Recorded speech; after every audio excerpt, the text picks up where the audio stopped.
पालन करते हुए अपनी पार्टी के निर्वाचन मंडल के उम्मीदवारों के समर्थन में मुझे सुनने के लिए यहाँ भारी संख्या में इकट्ठा हुए हैं, तो उसके लिए मैं आप सभी लोगों का हार्दिक रूप से आभार प्रकट करती हूँ। और अब मैं सबसे पहले अपनी पार्टी के संबंध में ये कहना चाहूंगी कि हमारी पार्टी यह चुनाव उत्तर प्रदेश की सभी विधानसभा की सीटों पर अकेले अपने बलबूते पर ही पूरी तैयारी जानकारी के साथ तथा जहाँ सन 2007 की तरह ही फिर से अपनी पार्टी की पूर्ण बहुमत की सरकार बनाने के लिए लड़े, ताकि आपको वर्तमान में भाजपा के चल रहे जातिवादी संगीत अहंकारी व तानाशाही वाले शासन से मुक्ति मिल सके। इसके साथ ही हमारी पार्टी ने पूरी की तरह चुनाव में जीएसटी से जुड़ी की तादाद को ध्यान में रखकर सिर्फ उसी अनुपात में ही या सब समाज के लोगों को टिकट दीजिए। और अभी चुनाव में आप लोगों को अपना वोट कांग्रेस, बीजेपी, सपा व अन्य विरोधी पार्टियों को न देकर केवल अपनी एकमात्र विदेशी पार्टी जीएसटी को ही देना जो जरूरी है, इसे आप लोगों को समझना होगा। हालांकि इस संदर्भ में आप लोगों को ये मालूम है कि आजादी के बाद शुरू में काफी लंबे समय तक केंद्र व उत्तर प्रदेश सहित देश के अधिकांश राज्यों में कांग्रेस पार्टी की अकेली सरकारें रही, किंतु इनकी गलत नीतियों एवं गलत कार्य प्रणाली की वजह से ही अब ये पार्टी केंद्र में काफी राज्यों के साथ साथ यहाँ उत्तर प्रदेश की सत्ता से भी बाहर हो चुकी है। इसके साथ ही ये पार्टी जबरदस्त जातिवादी होने के कारण शुरू से ही खानवानों में खासकर यहाँ दलित, आदिवासी व अन्य पिछड़ा वर्ग विरोधी पार्टी हुई। और अभी इस कारण केंद्र में इस पार्टी की सरकार में कांग्रेस पार्टी की सरकार में इन वर्गों की समस्या व भारतीय संविधान के मूल निर्माता परम पूज्य बाबा साहब डॉक्टर भीमराव अम्बेडकर को भारत रत्न की उपाधि से सम्मानित नहीं किया था, जिसके लिए वो हर प्रकार से पात्र थी।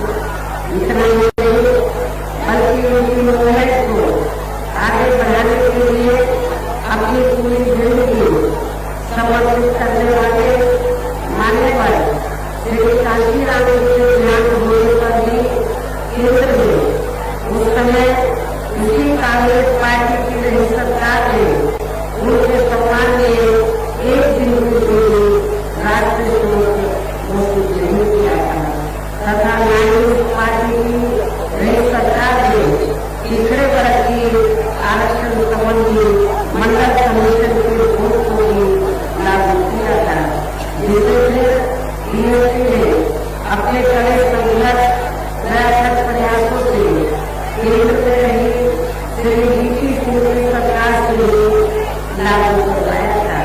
साथ ही इसी सरकार ने भी बाबा साहब डॉक्टर भीमराव अम्बेडकर को भी भारत रत्न की उपाधि से सम्मानित किया गया था। लेकिन अब केंद्र व अधिकांश राज्यों के लिए सत्ता से भाग होने पर यही कांग्रेस पार्टी खासकर दलितों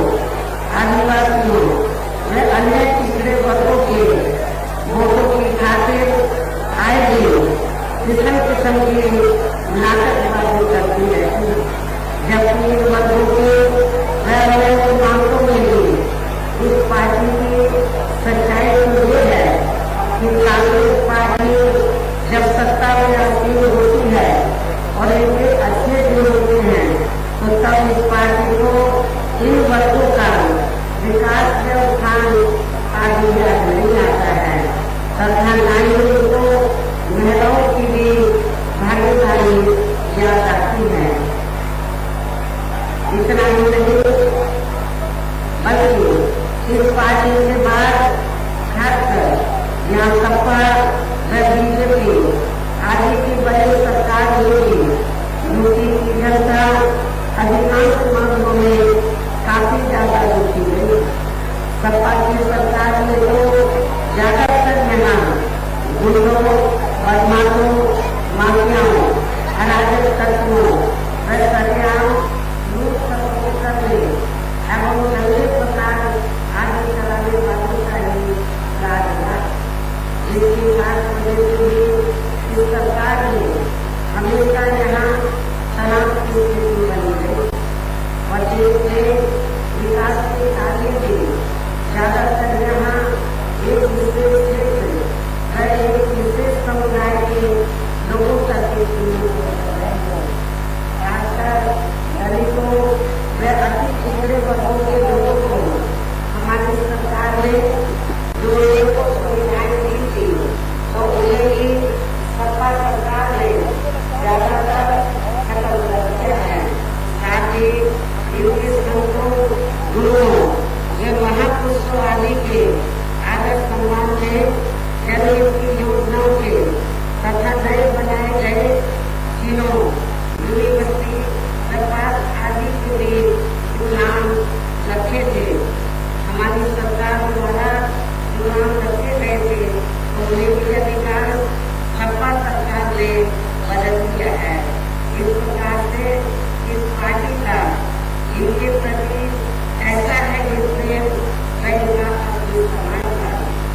इसके साथ ही हमारी पार्टी को इन मामलों को लेकर ये भी सोच रही थी कि सपा सरकार के हटने के बाद शायद बीजेपी की सरकार सपा के फैसलों को जरूर बदलेगी, लेकिन ऐसा नहीं किया गया। जिससे सपा की तरह ही बीजेपी सरकार की भी इन वर्गों के एवं इनके संतों, गुरुओं व महापुरुषों आदि के प्रति हीन व जातिवादी मानसिकता प्राप्त करती है। इसलिए चुनाव में खासकर इन वर्गों के लोगों को सपा के साथ साथ बीजेपी को भी सत्ता में आने से जरूर रोकना है, क्योंकि ये दोनों पार्टियां खासतौर से विकल्प सेक्शन के मामले में, दलितों के मामले में, पिछड़ों के मामले में, अकलियतों के मामले में एक ही थैली के चट्टे बटे हैं। इसी प्रकार भाजपा सरकार की भी नीतियां व कार्यशैली अधिकांश यहाँ जातिवादी, पूंजीवादी एवं आरएसएस के संकीर्ण एजेंडे को ही लागू करने पर टिकी रही है, जिससे प्रभावित एवं शिकार हुए लोगों का इस सरकार में सही से विकास व उत्थान आदि नहीं हो सका है। साथ ही इनका हर स्तर पर काफी ज्यादा शोषण व उत्पीड़न आदि भी किया गया है। धर्म के नाम पर हमेशा यहाँ तनाव व नफरत आदि का वातावरण बना रहा है। प्रदेश में अपराध भी काफी ज्यादा बढ़े, खासकर दलित, मुस्लिम व अन्य अकलियत व महिलाएं आदि भी इस सरकार में कतई भी सुरक्षित नहीं रहे हैं। लेकिन मीडिया में इनके सही आंकड़ों को अधिकांश दबा दिया जाता है। इसके अलावा प्रदेश में गरीबों, मजदूरों, बेरोजगारों व अन्य मेहनतकश लोगों के साथ साथ दलितों, आदिवासियों, अन्य पिछड़े वर्गों, मुस्लिम व अन्य धार्मिक अल्पसंख्यक समाज के लोगों के हित व कल्याण के लिए वर्षों से जो भी यहाँ सरकारी योजनाएं चल रही थी तो उनका भी इन्हें वर्तमान भाजपा सरकार में सही से पूरा लाभ नहीं मिल पा रहा है। साथ ही दलितों व पिछड़ों को भी आरक्षण का पूरा लाभ नहीं मिल पा रहा है, क्योंकि अभी सरकार में भी ज्यादातर सरकारी कार्य प्राइवेट सेक्टर के जरिए ही कराए जा रहे हैं, जिसमें इनके लिए आरक्षण की कोई व्यवस्था नहीं है। सरकारी नौकरियों में भी इनका आरक्षण का कोटा पूरा नहीं किया गया। मुस्लिम व अन्य धार्मिक अल्पसंख्यक समाज के लोगों के साथ तो बीजेपी की सरकार में अधिकांश यहाँ सोतेला व पक्षपात वाला रवैया ही अपनाया गया। विशेषकर मुस्लिम समाज को इस सरकार में सबसे ज्यादा दुखी रहा है। बीजेपी की सरकार में हमेशा वो दहशत में रहा है, हमेशा वो घबराता रहा है। इनका विकास और उत्थान होगा तो बहुत दूर की बात रही, बल्कि वो अपने आप को इस सरकार में कभी भी सुरक्षित महसूस नहीं करता है। ये ऐसी स्थिति खासकर मुस्लिम समाज की पूरे उत्तर प्रदेश में वर्तमान भाजपा सरकार में हमें देखने के लिए मिल रही है। इतना ही नहीं बल्कि इस बार बीजेपी की सरकार में अपर कास्ट समाज में से विशेषकर प्रबुद्ध वर्ग में भी ब्राह्मण समाज हर मामले में अपने आप को काफी ज्यादा उपेक्षित महसूस करता रहा है। इसके अलावा इनकी गलत आर्थिक नीतियों के कारण यहाँ गरीबी, बेरोजगारी व महंगाई आदि भी काफी ज्यादा बढ़ी है।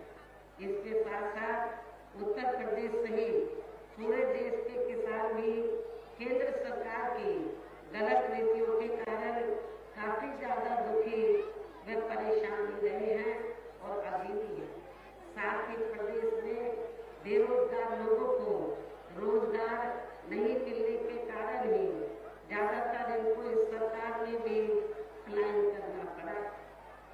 वैसे आप लोगों को ये मालूम है कि उत्तर प्रदेश में 4 बार बीएसपी के नेतृत्व में सरकार रही है।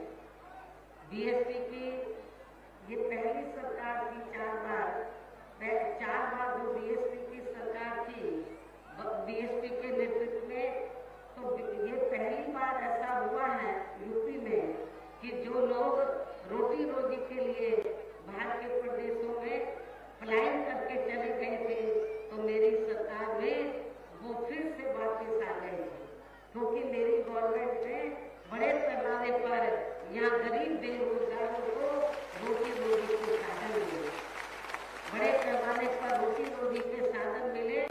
और जो लोग रोटी रोजी की तलाश में बाहर चले गए थे, उनको कुछ उम्मीद जगी कि यहाँ पर हमें रोटी रोजी के साधन मिल जाएंगे, हमें अपना परिवार छोड़ना नहीं पड़ेगा। वो भी बड़े पैमाने पर इधर वापस आ गए थे। इस प्रकार से इन सभी विरोधी पार्टियों की रही सरकारों में शुरू से यहाँ यूपी की जनता काफी ज्यादा दुखी व परेशान रही है। विशेषकर कोरोना महामारी के दौरान तो इन सभी की हालत और भी ज्यादा खराब हो गई है।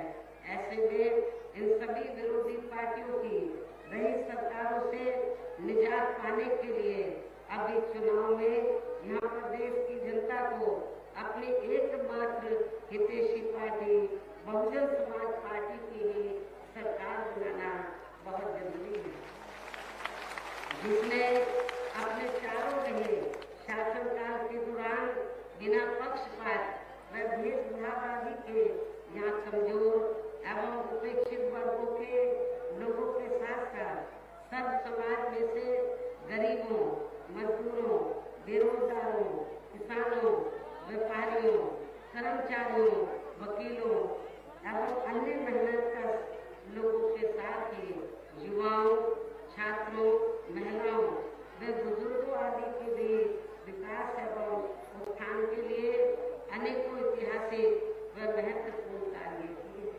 और इस बार सरकार बनने पर वो सभी कार्य फिर से शुरू किए जाएंगे।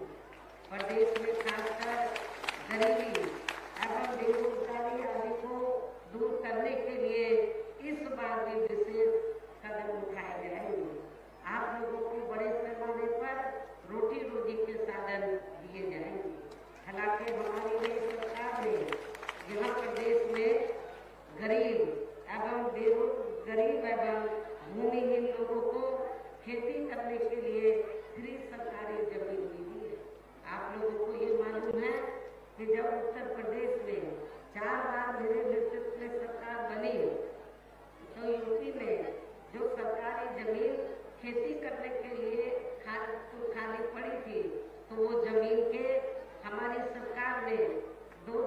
चुन्नी लेकर के पट्टे काट कर यहाँ गरीब एवं बेरोजगार लोगों को खेती करने के लिए फ्री मिली।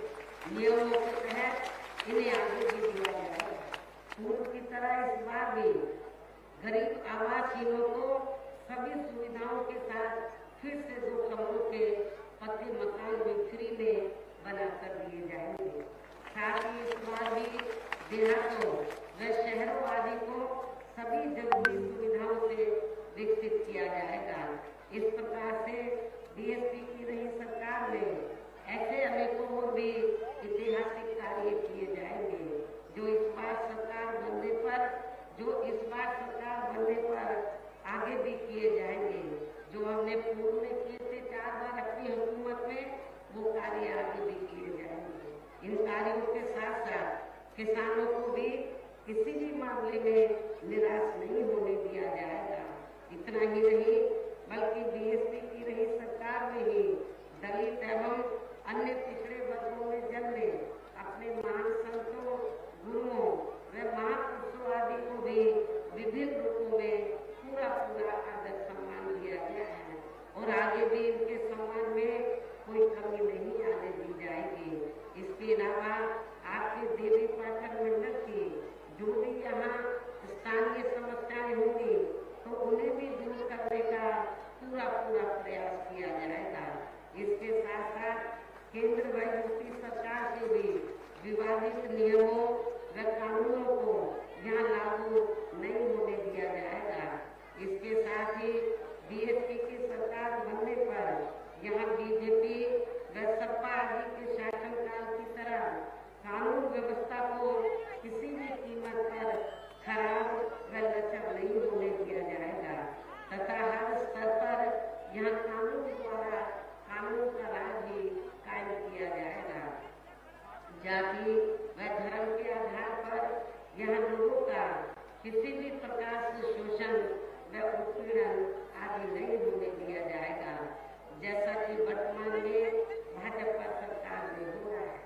खासकर कानून व्यवस्था को बेहतरीन बनाने के लिए विशेष अभियान के तहत यहाँ जाति व दलगत राजनीति से ऊपर उठकर गुंडों, बदमाशों, माफियाओं व अन्य आपराधिक एवं अराजक तत्वों को भी जेल की सलाखों के अंदर भेजा जाएगा, जहाँ मेरी सरकार में जेल के बाहर नहीं बल्कि जेल के अंदर ही सही जगह होती है। इतना ही नहीं बल्कि वर्तमान भाजपा सरकार ने जाति, धर्म व राजनीतिक द्वेष की भावना के तहत जिन लोगों को खासकर धरना प्रदर्शन आदि के नाम पर जबरदस्ती गलत धाराओं में फंसा के उन पर अनेकों केस चलाए हुए हैं, तो उन मामलों की सही से जांच करा के उनके केस भी खत्म किए जाएंगे। इसके साथ साथ प्रदेश में खासकर शिक्षा के क्षेत्र में व अन्य विभागों के भी कर्मचारी जो आए दिन अपनी मांगों को लेकर धरना प्रदर्शन एवं हड़ताल आदि करते रहते हैं, तो उन सभी मामलों को निपटाने के लिए एक आयोग का गठन किया जाएगा और उनकी सही मांगों को मान लिया जाएगा, जिसमें कर्मचारियों की पुरानी पेंशन योजना को भी लागू करने का मामला शामिल है, अर्थात पुरानी पेंशन योजना को भी लागू किया जाएगा। इसके अलावा सर्वजन हिताय व सर्वजन सुखाय को लेकर अन्य और भी जरूरी कार्य किए जाएंगे। लेकिन ये सभी कार्य करने के लिए इस चुनाव में यहाँ बीएसपी को सत्ता में लाना बहुत जरूरी है, जिसके लिए अपनी पार्टी के लोगों को वोट पड़ने तक या सभी विरोधी पार्टियों की तारीखों का ऐलान हो चुका है। 10 मार्च को नतीजे आएंगे। ऐसे में जी उत्तर प्रदेश उत्तराखंड के लिए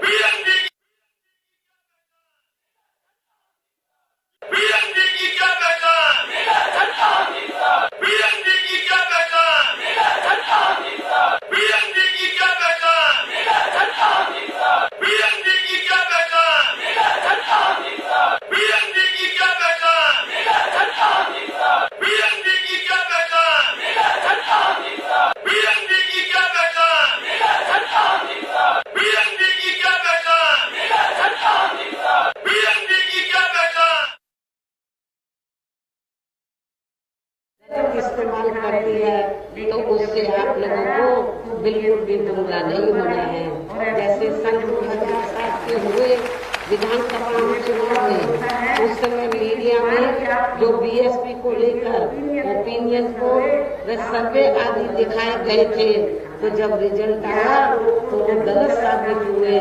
उस समय बीएसपी को ये तीसरे नंबर पर दिखा रहे थे, लेकिन जब रिजल्ट आया तो बीएसपी नंबर 1 पर आई और एब्सोल्यूट मेजॉरिटी की सरकार बनी।